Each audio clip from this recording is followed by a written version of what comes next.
নতুন বছরে প্রথম দিনই শিক্ষার্থীরা হাতে পেয়েছে নতুন বই। সকাল থেকেই শিক্ষার্থীরা স্কুলে পৌঁছে রঙিন মলাটের বই হাতে অনেকটাই খুশি। তবে বিএনপি চেয়ারপারসন ও 3 বারের সাবেক প্রধানমন্ত্রী বেগম খালেদা জিয়ার মৃত্যুতে রাষ্ট্রীয় শোক দিবস থাকায় এবার বই উৎসবের আনুষ্ঠানিকতা ছিল না। প্রতিনিধিদের পাঠানো তথ্যচিত্রে বিস্তারিত মিশুক হাওলাদারের প্রতিবেদনে।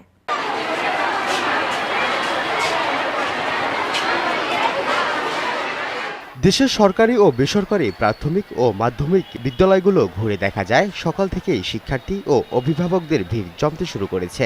আনুষ্ঠানিকতা শেষে নতুন ক্লাসে শিক্ষার্থীদের রেজাল্ট শিট যাচাই করে শিক্ষকরা বই বিতরণ করছেন। তবে সাবেক প্রধানমন্ত্রী বেগম খালেদা জিয়ার মৃত্যুতে রাষ্ট্রীয় শোক দিবস থাকায় এদিন ছিল না কোনো আনুষ্ঠানিকতা।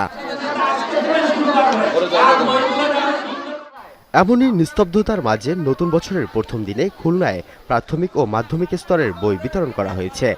সকালে মহানগরীর সরকারি জিলা স্কুল, করোনেশন স্কুল সহ বেশ কিছু স্কুলে নতুন বই বিতরণ করা হয়েছে।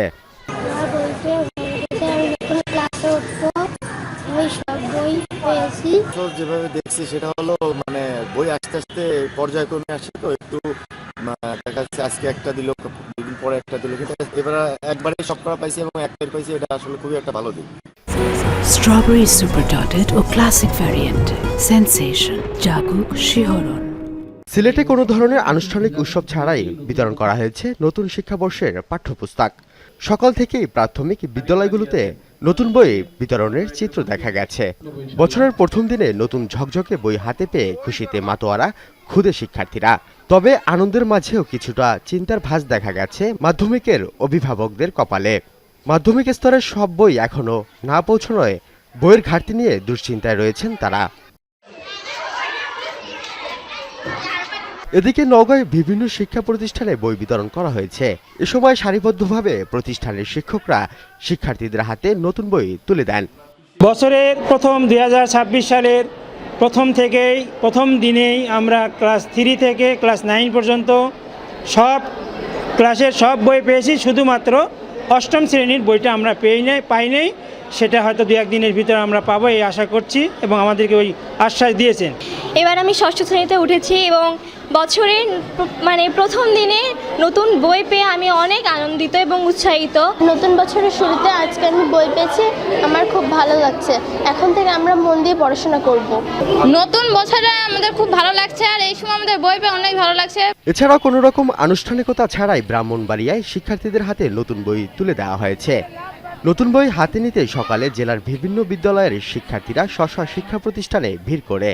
বছরের শুরুতেই নতুন বই হাতে পেয়ে তারা খুশি। জেলা শিক্ষা কর্মকর্তা মোহাম্মদ জুলফিকার হোসেন জানান, স্কুল, মাদ্রাসা, কারিগরি ও ইংরেজি ভাষণ মিলে মোট বইয়ের চাহিদা 35,18,720টি। এ পর্যন্ত তারা বই হাতে পেয়েছেন 24,53,130টি। নতুন বছরের প্রথম বই পেয়ে আমার খুবই ভালো লেগেছে। আজকে বছরের প্রথম দিন আমরা নতুন বই পেয়েছি, আজকে আমরা খুব খুশি। প্রতি বছরের প্রথম দিন আমরা বই উৎসবের মাধ্যমে আনুষ্ঠানিকভাবে আমরা বই বিতরণ করে থাকি আমাদের শিক্ষার্থীদের মাঝে, কিন্তু এবছর রাষ্ট্রীয় শোক থাকার কারণে আমরা অনানুষ্ঠানিকভাবে অর্থাৎ উৎসববিহীন আমরা আমাদের শিক্ষার্থীদের হাতে নতুন বই তুলে দিচ্ছি। বছরের প্রথম দিনই প্রাথমিক বিদ্যালয়ের শিক্ষার্থীরা শতভাগ বই পেলেও মাধ্যমিক বিদ্যালয়ের শিক্ষার্থীদের অনেকেই বই পায়নি এখনো। মিশুক হাওলাদার, চ্যানেল 9।